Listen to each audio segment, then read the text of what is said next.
بسم الله والحمد لله والصلاة والسلام على رسول الله وعلى آله وصحبه ومن والاه رب اشرح لي صدري ويسر لي أمري واحلل عقدة من لساني يفقهوا قولي. Mes chers frères et sœurs, assalamu alaikum wa rahmatullahi wa barakatuh. Tout d'abord, je remercie Allah tabarak wa ta'ala de nous avoir permis de nous réunir aujourd'hui pour augmenter notre foi, pour profiter des rappels. J'implore Allah tabarak wa ta'ala de récompenser les responsables de la mosquée pour l'invitation. J'implore Allah tabarak wa ta'ala de vous récompenser également pour avoir fait l'effort de venir sacrifier de votre temps afin d'augmenter vos connaissances et augmenter votre foi. Qu'Allah tabarak wa ta'ala accepte vos efforts, qu'Allah azza wa jal nous guide tous, qu'Allah tabarak wa ta'ala fasse de nous des pieux. Et sans trop tarder, mes chers frères et sœurs, aujourd'hui j'ai envie de m'arrêter sur un hadith du prophète alayhi salatu wassalam qui est connu de la majorité d'entre nous. Et comme vous le savez, le rappel il profite aux croyants. Et ce hadith-là, subhanallah, on l'a déjà écouté je ne sais combien de fois, mais la beauté de cette religion, elle est dans sa répétition. Et on va s'arrêter sur pas mal d'enseignements que l'on va tirer de ce hadith du prophète alayhi salatu wassalam. Et je vais vous demander d'être très attentifs. Il s'agit du hadith de l'homme qui a tué. Normalement, vous savez déjà ce que je vais dire. Combien de personnes? 100 personnes. Ok, parfait. Qui n'a jamais entendu parler de ce hadith? Du hadith de l'homme qui a tué 100 personnes. Vous voyez bien que la plupart d'entre vous, vous avez déjà entendu parler de ce hadith, mais on va essayer de tirer un maximum d'enseignements de ce hadith qui est très riche en leçons. Selon Abu Sa'id al-Khudri radiyallahu anhu, le messager d'Allah sallallahu alayhi wa sallam a dit: parmi ceux qui vivaient avant vous, il y avait un homme qui avait tué 99 personnes. Il demanda quel était le plus grand savant de la terre. Vous avez vu qu'est-ce qu'il a eu comme réflexe? Il a demandé qui est le plus grand savant de la terre. On lui désigna un moine. Un moine, donc c'est quelqu'un qui est tout simplement un adorateur. Il fait des adorations, mais il n'a pas beaucoup de connaissances religieuses. C'est pas un savant. Cet homme qui a tué 99 personnes, il est parti le voir et il lui a dit: j'ai tué 99 personnes. Est-ce qu'il reste une possibilité de me repentir? Vous entendez cette phrase? Quelqu'un, il vient de voir, il dit: j'ai tué 99 personnes. À ton avis, Allah il me pardonne ou pas? Oui. Malheureusement, il y a beaucoup de gens qui disent très rapidement non. Et on va tirer beaucoup d'enseignements, Inch'Allah, de ce hadith. Le moine lui a dit non. Pour lui, c'est pas possible. C'est grave. Et vous le savez tous que le meurtre, ça fait partie des grands péchés. C'est très très grave. L'homme, il a entendu 99 personnes repentir, il a vu que ça ne collait pas. Il lui a dit non. Suite à quoi, il le tua sur le coup, et de cette manière, il a atteint 100 personnes, 100 victimes.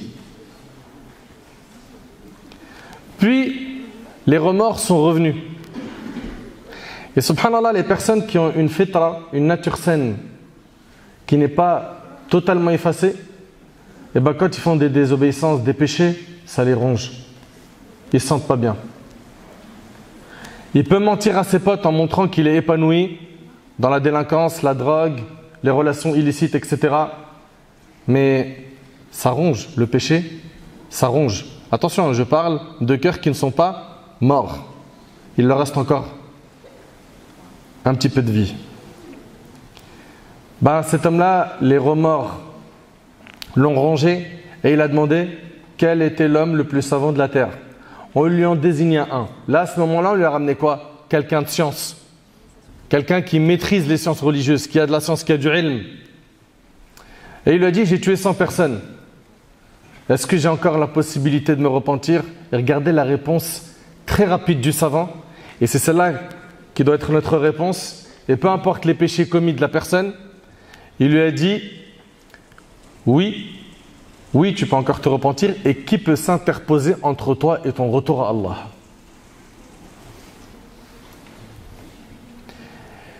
Et après, il va lui donner une solution très concrète. Il va lui dire, va à tel pays. Quitte donc la terre dans laquelle tu vis. Va à tel pays. Là, vivent des gens qui ne font qu'adorer Allah. Donc il lui a dit, tu veux te repentir, il va falloir que tu t'écartes de la mauvaise fréquentation, de cet environnement néfaste, qui est destructeur pour ta foi, pour ta pratique religieuse. Pourquoi? Tu ne peux pas vouloir te repentir et rester dans un cercle qui est mauvais. Tu ne vas pas réussir. À chaque fois que tu vas faire un pas en avant, ils vont te tirer 10 pas en arrière. Il le dit, va à tel pays. Là vivent des gens qui ne font qu'adorer Allah. Adore Allah avec eux et ne retourne plus à ton pays car c'est une terre de mal. Reviens plus à cette fréquentation, à cet environnement mauvais. Il se mit donc en marche. Et lorsqu'il arrivait à la moitié du chemin, qu'est-ce qui s'est passé? Il est mort. Donc il n'a même pas encore eu le temps d'atteindre la terre des gens du bien. On est d'accord ou pas? Et là, les anges de la miséricorde, donc ceux qui accueillent les mourants, agréés par Allah, ils se sont disputés à son sujet avec les anges des châtiments. Donc il y a les anges de la miséricorde qui veulent prendre son âme et l'emmener au paradis, d'accord? Et les anges du châtiment qui, eux, veulent le prendre et l'emmener en enfer. Vous suivez? Les anges de la miséricorde dirent, il est venu plein de repentir, désirant de tout son cœur retourner à Allah. Les anges des châtiments dirent, il n'a jamais fait de bien dans sa vie. Donc là, il y a une divergence entre qui? Entre les anges. D'accord? Ils n'arrivent pas à trancher. C'est alors qu'un ange vint à eux sous une apparence humaine. Allah tabaraka wa ta'ala, il a envoyé un ange sous la forme d'un humain. Et ça s'est passé plus d'une fois. Vous savez qu'Allah tabaraka wa ta'ala, il peut faire en sorte que les anges apparaissent sous forme humaine. Hein, c'est arrivé dans le hadith de Jibril, dans plusieurs hadiths du prophète alayhi salatu wassalam. Donc ici, ils le prirent comme arbitre.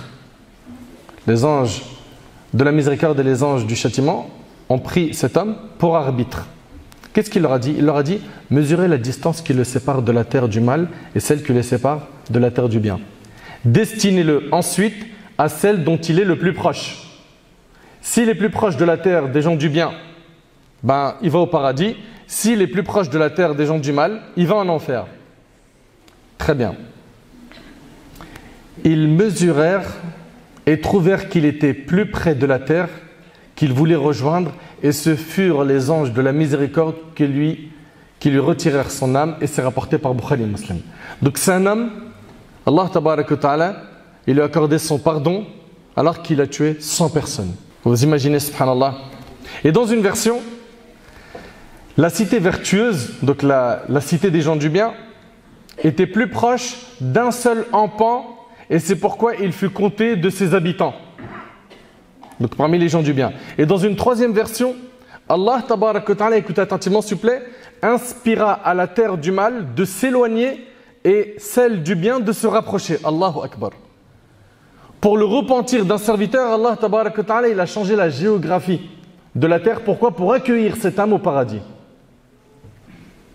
Et ça doit nous donner beaucoup d'espoir. Nous qui sommes tous et toutes, sans exception, des pécheurs.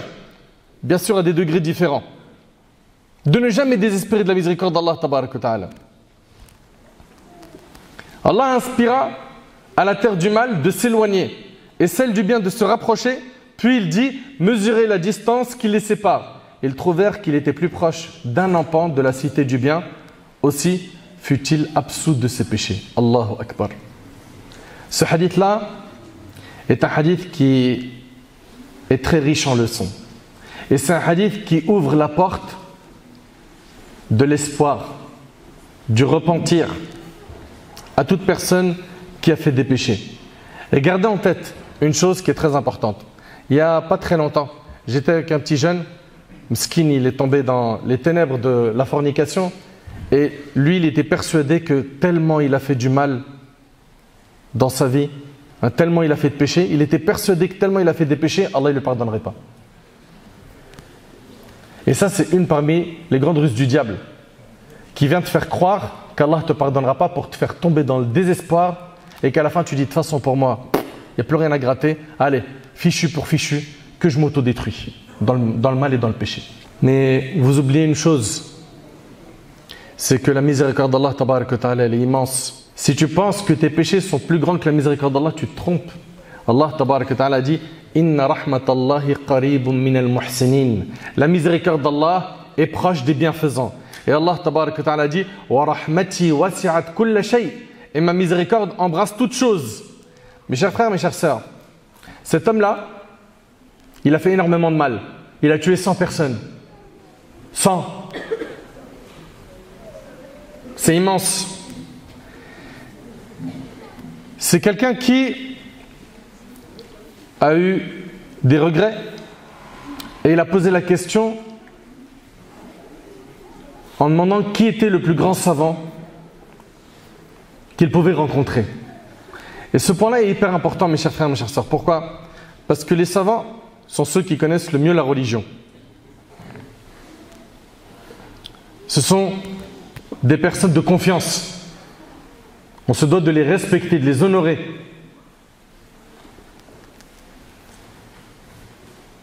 Et lorsqu'il a entendu l'histoire de cet homme, je parle du savant, qu'est-ce qu'il lui a fait? Qu'est-ce qu'il a fait? Il a ouvert la porte de l'espoir. Est-ce que ça nous est déjà arrivé d'avoir un pécheur qui vient se plaindre et qu'on lui ouvre la porte de l'espoir, on le rassure?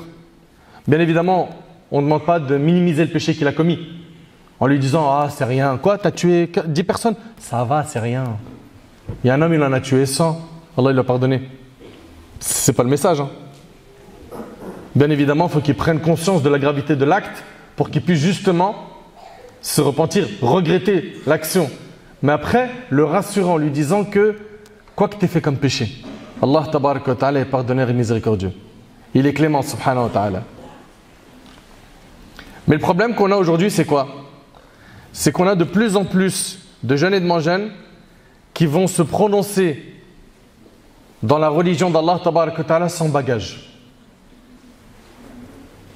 Ils vont dire halal, haram, à tout va. Et sur des formats qui ne sont même pas scientifiques, comme sur TikTok. C'est-à-dire quoi? C'est-à-dire qu'il est là pour enseigner un sujet de fiqh, de jurisprudence islamique, quelque chose qui demande du temps, de la profondeur dans la recherche et dans la manière de l'exposer. Et sur un TikTok d'une minute, il dit « Ouais, voilà, l'imam Malik, il a dit « halal ». C'est pas de la science, ça. Pour moi, ça s'appelle de la clownerie. C'est pas ça la science. Faire des petits rappels d'une minute, je peux comprendre, d'accord? Les petits reels, les stories, etc. Ouais, en rappel. Mais parler de ahkam, de règles juridiques, de halal haram, de répondre à des questions épineuses en une minute comme ça, en mode bâclé, ça c'est pas respecter la science. Ça c'est rabaisser la science. Après, vous savez ce qu'on entend aujourd'hui, c'est ouais, mais t'as vu les gens aujourd'hui, tu peux plus leur donner un contenu accrocheur qui dépasse 3 minutes. Tu dépasses 3 minutes, tu les perds. Je ne sais pas si vous imaginez ce qu'on est en train de nous dire là. On est en train de nous dire que la religion maintenant, ça doit être un fast-food. Du rapide, tout rapide. Mais t'es sérieux ou quoi? C'est pas comme ça. La science a ses règles, ses codes. La science, c'est toi qui vas vers elle, et pas l'inverse. Comme le calife qui avait demandé à l'imam Malik rahimahullah de venir enseigner la science à ses enfants. C'est quelque chose de noble. L'imam Malik lui a répondu, il lui a dit la science, c'est toi qui viens vers elle, et pas elle qui vient vers toi. Ça, c'est un. Ok? Donc il y a un effort à faire. Il y a un sacrifice. Tu vas t'asseoir, tu vas passer de longues années d'études pour pouvoir purifier ton âme et augmenter tes connaissances religieuses. Mais aujourd'hui, ils veulent faire... Alors, je répète, je ne parle pas des petits rappels. Ok, les petits rappels ou voilà, un petit message, une petite histoire. Je parle de science et consistance. Ça ne colle pas avec ce que vous êtes en train d'essayer de nous exposer là, comme format. Ça ne colle pas. Et ce n'est pas aux prêcheurs et aux savants de réduire le temps de leur prêche à 1 minute, 3 minutes pour satisfaire la masse. Ce n'est pas à eux de faire ça. C'est à la masse de comprendre que la science a ses règles et que ça demande du temps et du sacrifice. Combien de pieux prédécesseurs ont voyagé pendant des semaines et des mois pour apprendre un hadith du prophète, un seul. Regardez aujourd'hui, vous avez accès à combien d'instituts en présentiel et en ligne. où vous pouvez étudier avec des gens compétents. Maintenant, aujourd'hui, des gens qui non seulement abordent ça de manière bâclée, bancale, mais pire, ils vont faire dire à la religion ce qu'elle n'a pas dit. C'est-à-dire que tu vas le voir dans un TikTok, comme j'ai vu il n'y a pas très longtemps, quelqu'un qui dit vous savez que la femme, elle aussi, elle peut se divorcer quand elle veut? Parce que souvent on nous dit que c'est l'homme qui divorce, mais même la femme. Et donc l'homme il va dire oui, c'est quelque chose qui s'appelle al-khul'. Ça vous parle? Quelqu'un, c'est quoi le khul'? Qui sait? Personne?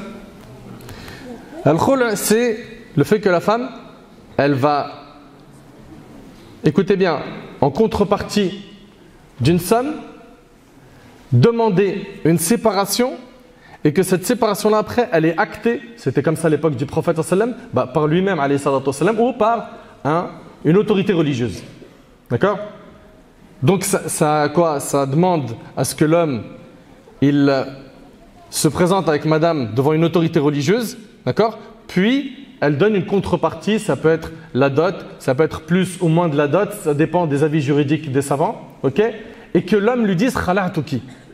Donc il y a tout ça comme condition. Et monsieur sur TikTok il dit bah ouais, la femme elle vient, elle a le khul'. Et il dit ça sur TikTok et stop. Et il dit pas les conditions. Mais t'es sérieux? Ils se moquent du monde ces gens-là. Ils se moquent de la science. Ils prennent les gens pour des moutons. C'est pas comme ça. Ou d'autres qui viennent et disent non, le hijab, ouais, moi je vous défie de trouver un seul argument qui dit que le hijab il est obligatoire. Nous, ce qu'on te demande à toi qui dis ça, ouvre-nous les livres de fiqh de nos anciens, ok, venez pas nous inventer des nouveaux noms qui sont incognito dans le bataillon en nous ramenant 5-6 noms nouveaux qu'on ne connaît pas, ils sont inconnus dans la science. Et tu dis non, regarde, il y a un tel et un tel et un tel, à bout de souffle, à bout de nerf, Abu Nana, eux tous ils ont dit Allah tabarak wa ta'ala il a dit وَلَا تَقْفُ مَا لَيْسَ لَكَ بِهِ عِلْمٍ إِنَّ السَّمْعَ وَالْبَصَرَ وَالْفُؤَادَ كُلُّ أُولَئِكَ كَانَ عَنْهُ مَسْئُولًا. Allah ta'ala il a dit et ne poursuis pas ce dont tu n'as aucune connaissance, l'ouïe, la vue et le cœur, sur tout cela en vérité on sera interrogé. Fais attention, tu seras interrogé sur ce que tu as dit. Donc que ce soit, bien sûr, tout à l'heure je dis TikTok, c'est valable pour ceux qui sont sur Insta, sur YouTube ou autres, ok, ou même ceux qui n'ont pas de réseaux sociaux mais qui font ça dans leur quartier auprès de leur famille. Et tant qu'il y a des gens de science, des gens qui ont étudié chez les gens de science, il faut faire le nécessaire pour les fréquenter et étudier auprès d'eux. Abdullah ibn Amr ibn al-As radiyallahu anhu an jami' as-sahaba a dit: j'ai entendu le messager d'Allah sallallahu alayhi wa sallam dire Allah ne reprend pas la science en l'arrachant aux gens. Allah ne reprend pas la science en l'arrachant aux gens. Il la reprend en reprenant l'âme des savants, jusqu'à en laisser aucun. Les gens mettent à leur tête des ignorants. Bah oui, quand il n'y a plus de savants, qu'est-ce qu'ils font les gens? Ils mettent à leur tête des ignorants. On les interroge sur certaines questions, ils en donnent leur avis sans se baser sur aucune science, ils égarent ainsi et égarent les autres, rapportés par Bukhari et Muslim. Sachez mes chers frères et sœurs que les gens face au péché, ils sont de 3 catégories. Écoutez bien, les gens face au péché sont de 3 catégories. La première catégorie, qismun ghalaba alayhimul ya's wal qunut faya'isu min rahmatillah. La première catégorie de pécheurs, c'est des gens qui ont désespéré de la miséricorde d'Allah. Pour eux, c'est tellement lourd ce qu'ils ont fait comme péché, pour eux c'est impossible qu'Allah va leur pardonner. Ces gens-là, malheureusement, ils ne connaissent pas, ou peut-être ils ont oublié les versets qui parlent de la rahma d'Allah, la miséricorde d'Allah Azza wa Jal. Allah tabarak wa ta'ala dit وَمَنْ يَقْنُتْ مِنْ رَحْمَةِ رَبِّهِ إِلَّا الضَّالُّونَ. Il dit Azza wa Jal, et qui désespère de la miséricorde de son Seigneur sinon les égarés? Et que les égarés qui désespèrent de la miséricorde d'Allah. Subhanallah, dans un hadith, le prophète alayhi salatu wassalam, il a dit qu'Allah tabarak wa ta'ala a créé 100 miséricordes, 100. Il en a fait descendre une seule sur terre. C'est avec cette miséricorde que les humains et les animaux ils se font miséricorde les uns envers les autres. Et il en a gardé 99 pour ses serviteurs le jour du jugement. Allahu Akbar. Subhanallah. Est-ce que je suis en train de te dire là que c'est gagné, c'est facile, il ne faut pas faire d'efforts? Non. Tu dois adorer Allah tabaraka wa ta'ala avec quoi? Avec l'espoir de sa miséricorde et la crainte de son châtiment. Tu dois avoir les deux. La première catégorie de personnes, on a dit, c'est des gens qui ont désespéré de la miséricorde d'Allah. Et Allah, il nous dit qu'il n'y a que les égarés qui désespèrent de la miséricorde d'Allah. Deuxième catégorie de personnes, ce sont des gens qui ont oublié qu'ils ont un rendez-vous avec Allah. Ils ont oublié qu'il y a un châtiment, qu'il y a un enfer qui est destiné à ceux qui se sont éloignés d'Allah. Et bien cette personne-là, on lui dit, mon frère, ma soeur, ne sois pas insouciant, ne sois pas insouciante. Ok? Parmi les choses qui font qu'on est insouciant, malheureusement, c'est qu'on a espoir de vivre longtemps. Pour nous, Mazel, on a encore le temps. Je sais que c'est pas bien ce que je fais, mais je me repentirai plus tard. Il y a aussi le fait qu'on aime tellement ce bas monde qu'on a oublié l'autre monde. On a tout misé sur celui-là. L'euro, c'est devenu un dieu adoré par beaucoup de gens. Et j'exagère pas. J'exagère pas. Il y en a trop malheureusement qui sont devenus des esclaves de la dunya. Il y a aussi la mauvaise fréquentation. Le fait qu'ils n'apprennent pas la religion. Tout ça a fait qu'ils sont devenus insouciants. Donc ça, c'est la deuxième catégorie de personnes. Troisième catégorie de personnes, ce sont qui? Ce sont des gens qui font des péchés. Et qui espèrent la miséricorde d'Allah et qui craignent le châtiment d'Allah. Donc, vous et moi, bi'idhnillah. Ok? Et qui, lorsqu'ils tombent dans un péché, leur réflexe premier, c'est quoi? Ouais? Se repentir, barakallahu fik. Allah Ta'ala, il dit, écoutez bien ces quelques versets. وَالَّذِينَ إِذَا فَعَلُوا فَاحِشَةً أَوْ ظَلَمُوا أَنفُسَهُمْ ذَكَرُوا اللَّهَ فَاسْتَغْفَرُوا لِذُنُوبِهِمْ وَمَنْ يَغْفِرُ الذُّنُوبَ إِلَّا اللَّهُ وَلَمْ يُصِرُّوا عَلَى مَا فَعَلُوا وَهُمْ يَعْلَمُونَ أُولَئِكَ جَزَاؤُهُم مَغْفِرَةٌ مِّن رَّبِّهِمْ وَجَنَّاتٍ تَجْرِي مِن تَحْتِهَا الْأَنْهَارُ خَالِدِينَ فِيهَا وَنِعْمَ أَجْرُ الْعَامِلِينَ. Et pour ceux qui, s'ils ont commis quelques turpitudes ou causé quelques préjudices à leur propre âme en désobéissant à Allah, qu'est-ce qu'ils font? Ils se souviennent d'Allah. Et ça doit être notre réflexe. On n'est pas en train de te demander d'être un ange. C'est impossible que tu vives sans commettre de péché. Et si ça avait été le cas, Allah il nous aurait remplacés par des gens qui commettent des péchés et il leur pardonnerait, Azza wa Jal. Mais ce que je veux que tu comprennes, c'est quoi? C'est que ton réflexe premier lorsque tu glisses, c'est que tu te souviennes d'Allah. Pense-y. Se souviennent d'Allah et demandent pardon pour leurs péchés. Et qui est-ce qui pardonne les péchés sinon Allah? Et écoutez après, et qui ne persistent pas sciemment dans le mal qu'ils ont fait. Persiste pas, mon frère. T'as fait ce péché une fois, t'as regretté, t'as demandé pardon. Rebelote, tu retombes dedans. Alors, il y a un point important que je clarifie qui est tiré d'un hadith qudsi, c'est que si la personne, écoutez attentivement s'il vous plaît, elle a regretté sincèrement le péché qu'elle a fait. D'accord? Elle s'est repentie, elle s'en est détachée, elle est déterminée à ne plus la refaire. Le temps passe, une faiblesse la touche, puis elle retombe dans le même péché et qu'elle se repent de la même manière que la première fois, tant que le regret est sincère et que le repentir est sincère, peu importe le nombre de fois que tu as tombé dans le même péché, Allah te pardonnera. Vous entendez ou pas ce que je suis en train de dire? Et les conditions, elles sont bien claires. Hein. Tant que le regret est sincère, que le repentir est sincère, c'est-à-dire que les conditions du repentir, on les connaît tous par cœur. Si on regrette sincèrement du cœur, n'est-ce pas? On se détache immédiatement du péché, on est déterminé à ne plus jamais le refaire. Mais voilà, Shaitan, il laisse tranquille personne, hein? La foi l'affaiblit, et puis la personne, elle s'est retrouvée à retomber dans le même péché, alors qu'elle s'était repentie. Bien évidemment, on n'est pas en train de t'encourager à tomber dans le même péché, d'accord? On n'est pas en train de vous encourager à tomber dans le même péché, mais combattez votre ego pour ne pas tomber dans le même péché. Allah Ta'ala, il nous dit par la suite, ceux-là ont pour récompense le pardon de leur Seigneur, ainsi que les jardins sous lesquels coulent les ruisseaux, pour y demeurer éternellement. Comme est beau le salaire de ceux qui font le bien. Mes frères, mes sœurs, est-ce que vous êtes d'accord que quand il y en a un qui a un peu d'argent et qui a bossé, hein, il veut se reposer, il a envie de se retrouver dans un bel endroit? C'est vrai ou pas? Il prend l'avion, je veux quitter, généralement, je veux quitter le décor de mon quartier et puis aller dans un endroit où il fait beau, il y a le soleil, un endroit où je savoure la détente, Nos jeunes aujourd'hui, quand ils veulent partir en vacances, on entend souvent des destinations qui reviennent beaucoup. La Thaïlande, Dubaï, n'est-ce pas? Maldives, n'est-ce pas? Etc. etc. Mais tu as vu ces endroits-là, pour ceux qui sont déjà partis dans ces endroits-là, c'est vrai, c'est un kiff. Surtout quand tu as bien préparé ton voyage, il y a la pension complète. Ah, et les repas, c'est pas du plastique, hein, c'est du sérieux. La belle vue, le beau coucher de soleil, la température elle est bonne, ils se baignent, ils s'amusent, etc.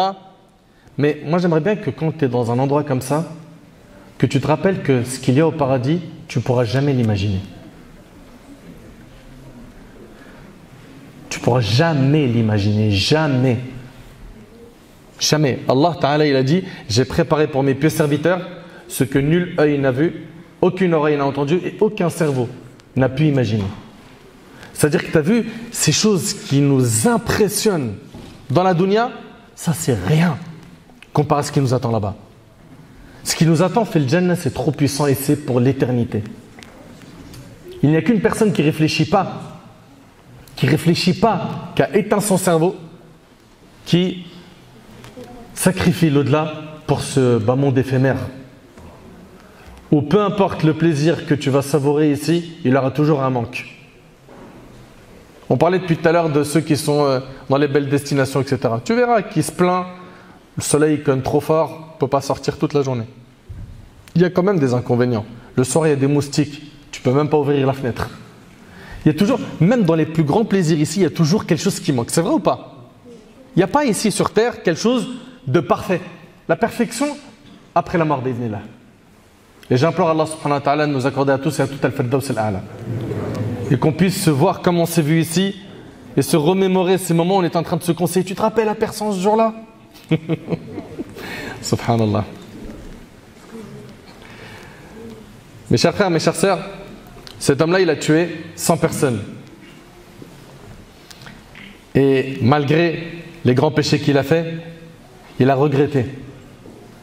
Et il s'est dirigé vers Allah tabarak wa ta'ala. Et Allah tabarak wa ta'ala dit قُلْ يَا عِبَادِيَ الَّذِينَ أَصْرَفُوا عَلَى أَنفُسِهِمْ لَا تَقْنَطُوا مِنْ رَحْمَةِ اللَّهِ إِنَّ اللَّهَ يَغْفِرُ الذُّنُوبَ جَمِيعًا إِنَّهُ هُوَ الْغَفُورُ الرَّحِيمُ. Dis ô mes serviteurs qui avez commis des excès à votre propre détriment, ne désespérez pas de la miséricorde d'Allah. Car Allah pardonne tous les péchés. Oui, c'est lui le pardonneur, le très miséricordieux. Allahumma tub alayna. إنك أنت التواب الرحيم واغفر لنا إنك أنت الغفور الرحيم. Mes chers frères, mes chères sœurs, Allah Ta'ala dit كتب ربكم على نفسه الرحمة أنه من عمل منكم سوءا بجهالة ثم تاب من بعده وأصلح فأنه غفور رحيم. Votre Seigneur s'est prescrit à lui-même la miséricorde et quiconque d'entre vous a fait un mal par ignorance et ensuite s'est repenti et s'est réformé, il est alors pardonneur et miséricordieux. Subhanallah. Cet homme-là, il a fait quelque chose de grave, il a tué 100 personnes. Et je vous rappelle que le meurtre fait partie des grands péchés. Hein? Allah tabarak wa ta'ala, il a condamné cela dans le Coran, dans la sunna du prophète alayhi salatu wassalam. Le prophète alayhi salatu wassalam a même dit le premier cas qui sera jugé entre les humains le jour du jugement sera celui des sangs, c'est-à-dire des crimes. Vous entendez? Et c'est rapporté par Bukhari et Muslim. Et le prophète alayhi salatu wassalam a dit également l'assassiné viendra avec son tueur au jour du jugement dernier, tenant en main sa tête et en tirant son auteur avec l'autre main. C'est-à-dire il va tenir sa tête avec une main et l'auteur du meurtre, il va le tirer avec l'autre main. Ses veines dégoulinant de sang, il l'amènera jusqu'au trône et dira au Seigneur des mondes, celui-ci m'a tué. Allah dira au tueur, tu as péri. Et il le prendra pour le jeter en enfer, apporté par Tirmidhi. Et on vous parle de ce hadith, pourquoi? Parce qu'aujourd'hui, malheureusement, c'est devenu un jeu chez nos jeunes de tuer. Oui, c'est devenu un jeu, un amusement. Ce qui est super choquant, c'est que ces jeunes, ils n'ont pas de pitié à faire ça, ok? Rien, aucun remords. Mais le pire, c'est que maintenant, c'est diffusé dans des chaînes sur des réseaux sociaux. C'est-à-dire qu'il y a des gens, ils ont des cœurs morts qui filment la scène. Inna lillahi wa inna ilayhi raji'un. J'implore Allah subhanahu wa ta'ala de leur pardonner, de soigner leur cœur, de les guider avant qu'il soit trop tard. Et ces jeunes-là, malheureusement, ce qui leur arrive, c'est quoi? C'est qu'ils ne pensent pas aux conséquences. Ça, c'est le grand problème qu'on a aujourd'hui dans notre jeunesse, c'est qu'ils ne pensent jamais aux conséquences des péchés. Et je m'adresse ici à nos petits frères, collégiens, lycéens. Écoutez attentivement ce que j'ai à vous dire, s'il vous plaît. Il y en a beaucoup parmi vous qui entendent, quand ils essayent de rester droits et de ne pas aller dans la mauvaise direction, ils entendent « Ah, t'es un bouffon !» Vas-y, laisse tomber, c'est même pas un mec, c'est une fille. Qu'est-ce que tu lui demandes de sortir le soir? C'est très bien, lui. C'est la prison, Alcatraz. Mais il n'a jamais eu de rapport, puceau. On lui envoie tellement de piques qu'à la fin, si lui, il n'est pas solide, il craque et se retrouve à basculer dans leur camp. C'est vrai ou pas? Ces petits frères et ces petites sœurs, ce que j'ai à leur dire, moi, c'est que ces gens qui disent que vous vivez dans une prison, eh ben, acceptez ce terme, ok? Et concentrez-vous sur vos études. Concentrez-vous sur vos études. Vos parents, par la grâce d'Allah Azzawajal, ils ont, eux, mâché le boulot pour vous. C'est-à-dire quoi? Toi, tu n'as pas à aller travailler pour payer le loyer, l'électricité, n'est-ce pas? L'eau, les vêtements. Ton père, ta mère, ils s'occupent de tout. Ton repas, il est prêt. Quand tu as besoin de quelque chose, par la grâce d'Allah, aujourd'hui, tu l'as facilement. Et j'en parlais avec certains de mes amis, je leur disais, je crois que c'était hier, je leur disais, moi quand j'étais jeune, aujourd'hui j'ai 40 ans, quand j'étais jeune, quand j'étais au collège, Wallahi l'azim, je le jure par Allah, qu'on avait le droit à un seul survêtement par an. Mon père, il n'avait pas les moyens. Et moi, pour moi, c'était un kiff. Je me rappelle quand j'allais avec lui à Gosport, c'était un Eid. Quand on allait acheter un survêt, c'était un Eid, c'était une fête. Un par an. Et je sais qu'ici, j'ai certains grands frères qui sont là. Peut-être ils ont vécu la même chose. Et aujourd'hui, regardez les jeunes, ils manquent de quelque chose aujourd'hui? Ils manquent de rien. Papa, il me faut un pull. Dans la semaine, il l'a. Je veux un manteau. Dans la semaine. Je veux une paire de baskets. Dans la semaine. Même s'il va serrer la ceinture et il ne va pas manger. Le père, il sacrifie. La mère, elle sacrifie. Et en retour, qu'est-ce qu'on vous demande? Réussissez vos études. Et acceptez d'être dans cette prison, entre guillemets, de laquelle on vous parle, et rendez-vous plus tard, dans 5 ans, toi qui as 15 ans par exemple, ou dans 10 ans, ok? Et après que tu auras ton diplôme, Inch'Allah, et que tu auras ton premier job, tu es bien, tu es stable, tu as ton logement, etc., tu commences à fonder une famille, regarde ceux qui te parlaient de prison, si eux, ils ne sont pas dans la vraie prison.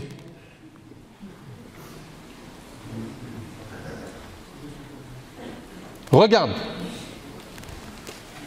C'est pour ça, faites attention. Soyez pas faibles. Tenez bon. Ok? Je sais que c'est très difficile de tenir à ces principes, hein, surtout quand on est collège, lycée, parce que les vagues, elles sont dures.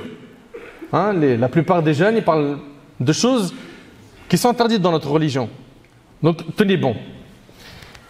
Et généralement, c'est quand on commence à céder que malheureusement, c'est le début d'une grande glissade. C'est-à-dire que le petit jeune, il dit, bon vas-y, faut qu'on fonde dans la masse, donc vas-y, je vais dire oui. Et puis il va se retrouver, ce petit jeune qui était d'une famille hyper pieuse, à faire des choses ténébreuses, mais ils oublient que les conséquences des péchés sont brûlantes. Comme une jeune, subhanallah, il n'y a pas très longtemps, j'ai reçu un message, mais ça c'est des messages qu'on reçoit malheureusement régulièrement, où elle dit, moi j'aimerais bien qu'on me trouve une solution, mes parents ils sont hyper pieux. Si mes parents ils apprennent que moi je suis enceinte, je suis morte, est-ce que je peux avorter? Là, ça veut dire que c'est deux grands péchés, la fornication et l'avortement. Vous voyez? Donc les gens ils ne mesurent pas en fait les conséquences des péchés. Les petits jeunes là qui, d'un seul coup, ils se retrouvent en prison. Pourquoi? À cause de l'engrenage, la fréquentation. Puis après, un casier judiciaire gros comme sa tête. Il ressort, il n'a toujours pas encore lui assez de lucidité, de maturité pour comprendre que ce qu'il est en train de faire, c'est tout simplement détruire son avenir. Mais 20 ans, 21 ans, 22, 25, il ouvre les yeux. Il se dit, mince, qu'est-ce que j'ai été bête. Réfléchissez aux conséquences. Et dites-vous que peu importe ce que vous avez fait comme péché, Allah tabarak wa ta'ala vous pardonnera si vous êtes quoi? Sincère dans votre repentir. Si vous revenez vers lui. Anas radhiyallahu anhu, il rapporte avoir entendu le prophète alayhi salatu wassalam dire, Allah, le Très-Haut a dit au fils d'Adam, tant que tu m'invoques et tu espères en moi, je t'absoudrai malgré ce qui s'est produit de toi et je ne m'en soucierai pas. C'est-à-dire que tant que tu invoques Allah et que tu as espoir en lui, Allah il va te pardonner sans se soucier du nombre de tes péchés. Allahu Akbar. Allah Akbar. Vous avez vu la porte comment elle est ouverte? Mais il y a aussi quelque chose qu'il faut garder en tête. Allah parmi ses noms il s'appelle As-Sabour, le patient. Subhanallah. Allah tabaraka wa ta'ala, il est vraiment trop patient avec nous. Il nous donne notre subsistance matin, midi et soir et on lui désobéit sur sa terre avec la subsistance qu'il nous a accordée. Il t'a donné à manger, à boire, il aurait pu te priver. Il t'a donné un toit, il aurait pu te priver. Il t'a donné la santé, il aurait pu te priver. Et toi, tu utilises tout ça qui vient de lui pour lui désobéir, lui, sur sa terre. Il faut avoir honte et revenir vers Allah. Alhamdulillah, il n'est pas encore trop tard. Tu as encore envie, tu as l'occasion de te ressaisir. Allah Ta'ala, il dit, ô fils d'Adam, si tes péchés ont atteint les nuages du ciel et que tu me demandes de t'absoudre, je t'absoudrai et je ne m'en soucierai pas. C'est-à-dire, il ne va pas se soucier du nombre de tes péchés. Ô fils d'Adam, si tu viens à moi avec la contenance de la terre comme péché et que tu me rencontres sans m'associer personne, je t'apporterai sa contenance en absolution rapportée par Tirmidhi. Et dans cette histoire, il y a quoi? Il y a un grand message sur le choix de la bonne fréquentation. Et ça, c'est tiré de quel passage? Levez la main. Le petit jeune. Barakallahu fik. Quand le savant il lui a dit quitte la terre des gens du mal et va dans telle autre terre avec les gens du bien. Très très bien. Excellent. Allah tabarak wa ta'ala il a dit au prophète alayhi salatu wassalam qui est le meilleur homme qu'Allah tabarak wa ta'ala a créé. Il lui a dit azza wa jal wasbir nafsaka ma'a alladhina yad'una rabbahum bil ghadati wal 'ashi yuriduna wajhah wa la ta'du 'aynaka 'anhum turidu zinata al-hayat ad-dunya, n'est-ce pas? Allah ta'ala il a dit quoi? Fais preuve de patience au prophète sallallahu en restant avec ceux qui invoquent leur Seigneur matin et soir désirant sa face. C'est-à-dire ils désirent la satisfaction d'Allah. Allah il dit au prophète reste toujours en bonne compagnie avec les compagnons. La bonne fréquentation. Ça, c'est ce qu'Allah demande au prophète. Mais qu'en est-il de nous? Certains parmi nous ils fréquentent des très mauvaises fréquentations. Certains parmi nous ils sont tiraillés. Pourquoi? Parce que autour de lui, il a des gens qui ont un bon fond, mais malheureusement, leur mal dépasse le bien qu'ils font. Et donc, il aime le bien qu'il y a en lui. Et il n'aime pas le mal. Mais il le suit parce que, voilà, c'est quelqu'un qui fait rire, qui a du style, et tout ce qu'on entend aujourd'hui.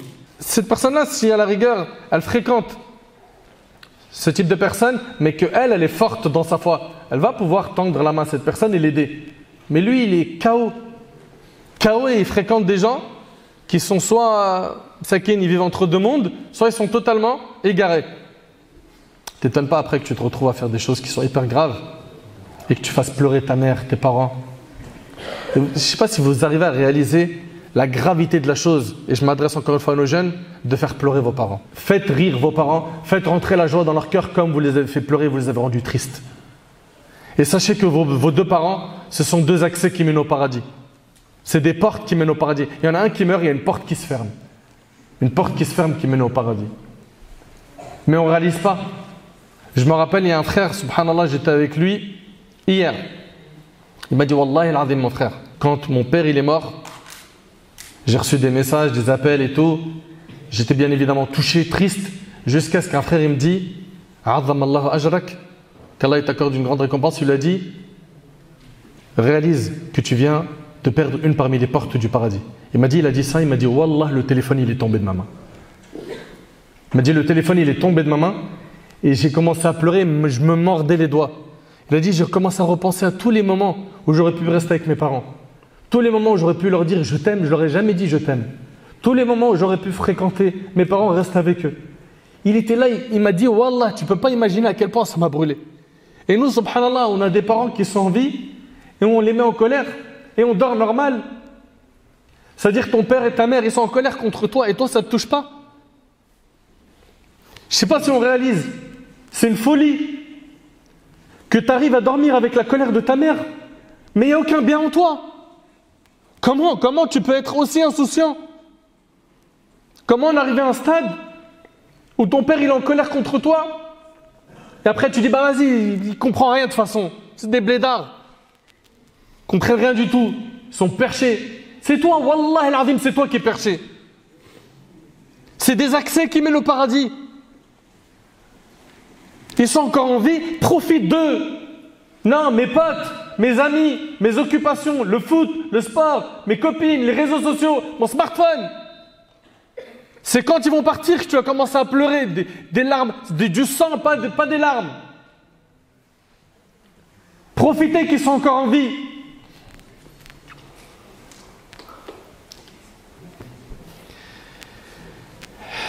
Ici, cet homme-là, il a fait un vrai choix. Et ce choix-là, il est pour certains difficile, mais il est nécessaire. C'est quoi? C'est de nettoyer sa fréquentation. Si tu fréquentes des mauvaises personnes, t'attends pas à ce que ce soit facile de cheminer vers Allah. Si tu fréquentes des mauvais, t'attends pas à ce que le repentir soit facile. Si tu fréquentes des mauvais, t'attends pas à faire des bonnes actions facilement. Ça va être dur. Et garde aussi une chose en tête, c'est que toute personne qui délaisse quelque chose pour Allah, Allah il lui remplace par une chose meilleure. Le prophète alayhi salatu wassalam a dit: tu ne laisseras pas une chose pour Allah azza wa jal sans qu'il te le remplace par mieux. Tout ce que tu délaisses comme haram qui déplaît à Allah, Allah ta'ala il va te le remplacer par quelque chose de meilleur. Et ce n'est pas forcément quelque chose de matériel. Ne serait-ce simplement que d'avoir un sakina dans le cœur, la quiétude, la paix intérieure, la foi, le fait que tu ressentes al-qurb min Allah, que tu es proche d'Allah. Ça n'a pas de prix. C'est mieux que le matériel.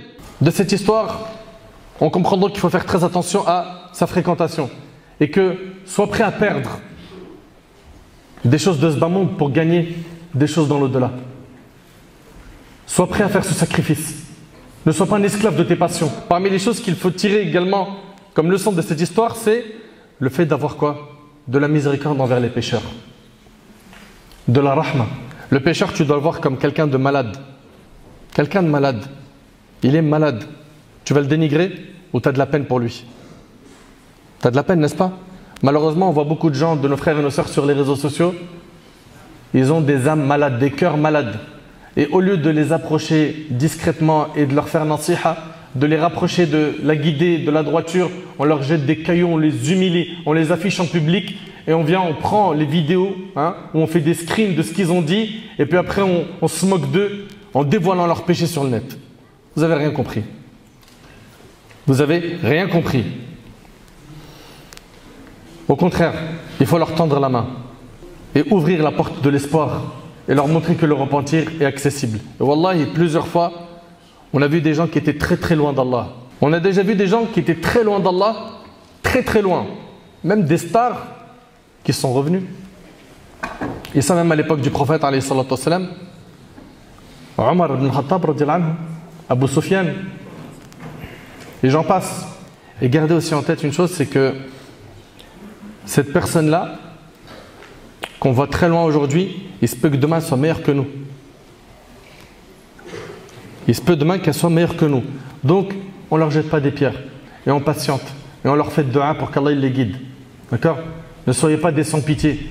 Vous voyez un pécheur ou une sœur, elle est en train d'exposer ses péchés sur le net, vous allez vous la déchirer en public ou dans les commentaires. Ce n'est pas de cette manière-là qu'on va gagner son cœur. On voit aussi le mérite des savants. Et que les gens ont besoin des gens de science. Et tant qu'il y a des gens de science, Allahumma lakal hamd, les gens se portent bien. Pourquoi? Parce que les gens ont besoin des gens de science plus qu'ils ont besoin de manger et de boire. Parce que c'est l'orientation religieuse qui leur est dictée par les savants. Allah Ta'ala a dit: Qul hal yastawi alladhina ya'lamuna wal ladhina la ya'lamun, sont-ils égaux ceux qui savent et ceux qui ne savent pas? Allah Ta'ala il est proche de nous. C'est-à-dire que toi qui as fait beaucoup de péchés et qui te demande par où commencer, invoque-le. Sache qu'il est proche. Allah Ta'ala il a dit: Wa idha sa'alaka ibadi anni fa inni qarib ujibu da'wata ad-da'i idha da'an falyastajibu li wal yu'minu bi la'allahum yarshudun.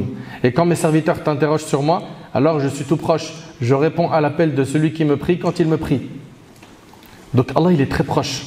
Invoque-le en prière, en dehors de la prière. Dis-lui: Ya Rab, j'arrive pas. Je suis emprisonné dans le cercle des péchés. J'aimerais m'en sortir. Je suis addict de tel péché.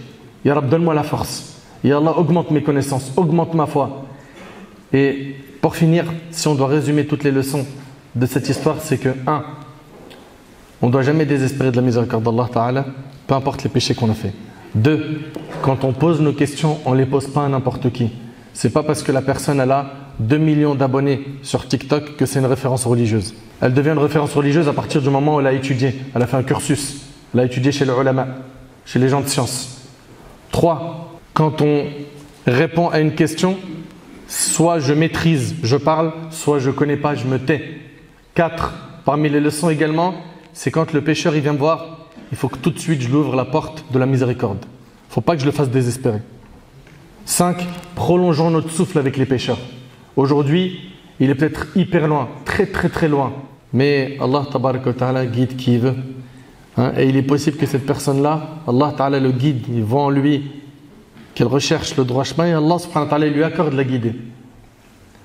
Et qu'il est possible même que cette personne à la fin soit meilleure que nous. Enfin, prolongeons notre souffle avec les pécheurs et soyons tous des du'at ila Allah, que tous on ait quoi? Notre part de da'wa en appelant Allah subhanahu wa ta'ala.